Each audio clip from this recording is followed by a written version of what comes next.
বিসমিল্লাহির রহমানির রহিম। সর্বশক্তিমান আল্লাহ তাআলা, আল্লাহ ছাড়া কেউ নাই। কারণ বিসমিল্লাহ বলেছি না কেন, আজকে আন্তর্জাতিক এই মেয়া দিবস উপলক্ষে সকল শ্রমিক ভাইদের প্রতি রইল আমার আন্তরিক অভিনন্দন, শুভেচ্ছা, ভালোবাসা। কারণ আমি আজকে মূল কিছু গুরুত্বপূর্ণ কথা বলব। এই আজকের এই দিনে আমার আবারও নতুন করে স্মরণ হচ্ছে।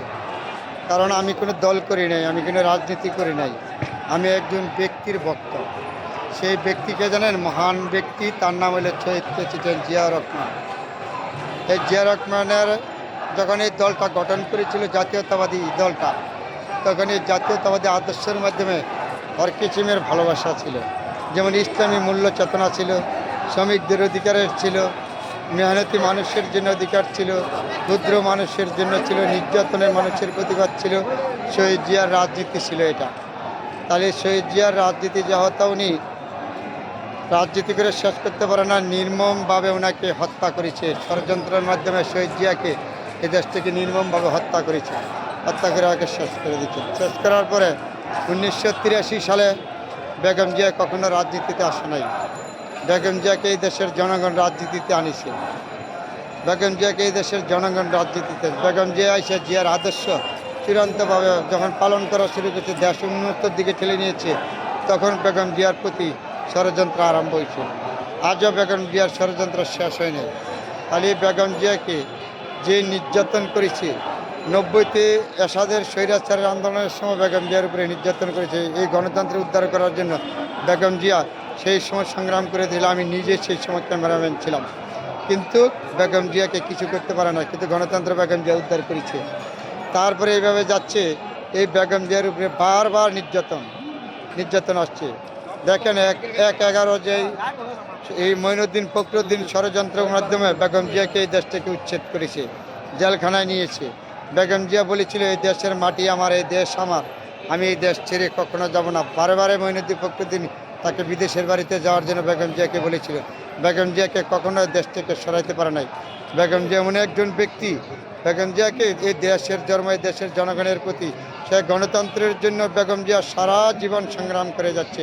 তার আজকে প্রমাণ, এই স্বৈরাচার শেখ হাসিনার সরকার তাকে মিথ্যা মামলা দিয়া, মিথ্যা অপবাদ দিয়া, তার এই টাকার সম্পর্কে, দুর্নীতি সম্পর্কে সুতা পরিমাণ দুর্নীতি বেগম জিয়া করে নাই। সেই বেগম জিয়াকে নির্মমভাবে অন্ধকার একটি কারাগারে এই স্বৈরাচার শেখ হাসিনার সরকার বেগম জিয়াকে দিয়েছে। আল্লাহ পাক তাকে জীবিত রেখেছে। শত চেষ্টা করেছে বেগম জিয়াকে হত্যা করার জন্য, কখনো হত্যা করতে পারে নাই। কারণ তার উপরে আল্লাহর আছে, আর তার প্রতি জনগণের দোয়া আছে, লক্ষ লক্ষ মানুষের দোয়া আছে। বেগম জিয়াকে কখনো হত্যা করতে পারে নাই। কিন্তু বেগম জিয়াকে নির্মমভাবে হত্যা করেছে।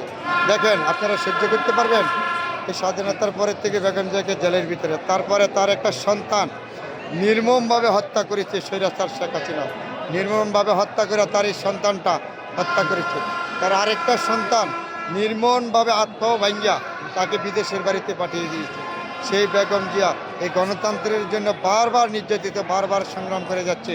সেই শহীদ জিয়ার হাতের গড়া দলটা বেগম জিয়া আজও নির্যাতন করেছে। এই 85 বছর বয়সী মহিলা, একজন গণতন্ত্র বিশ্বাসী মহিলা, তাকে এত নির্যাতনের পরও সে জীবিত আছে। আল্লাহ পাক রব্বুল আলামিন তার জন্য দোয়া এবং শুভকামনা, তার আর কিছু নয়। তারপরে আসছি তারেক জিয়ার প্রতি।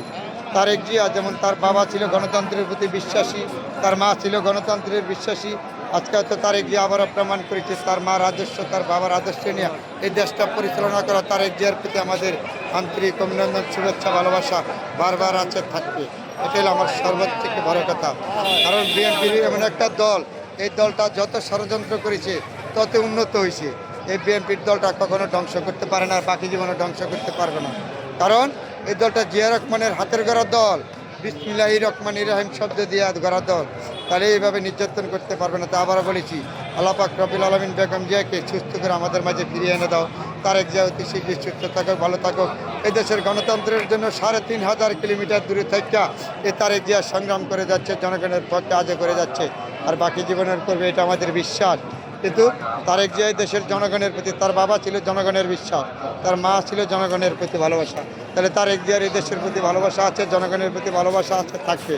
আজকে আবারও প্রমাণ করে দিয়েছে 17টা বছর এই স্বৈরাচারের কারণে এই দিবসটা পালন করতে পারে না। আজকে হচ্ছে জাতীয়তাবাদী আদর্শ দল, বিশ্বাসী দল, যারা আছে পল্টন ময়দানে, এইভাবে এই দলটাকে এইভাবে আবার নতুন করে আন্তর্জাতিক মাতৃভাষা দিবস উপলক্ষে এই শ্রমিক দল, ছাত্র দল, কৃষি দল, শ্রমিক দল, যত জাতীয়তাবাদী বিশ্বাসী দল আছেন সব উপস্থিতিতে সবার প্রতি আমার আন্তর্জাতিক মাতৃভাষা উপলক্ষে শুভেচ্ছা ভালোবাসা রইল। সবার জন্য ভালো থাকবেন। আজকের জন্য শেষ।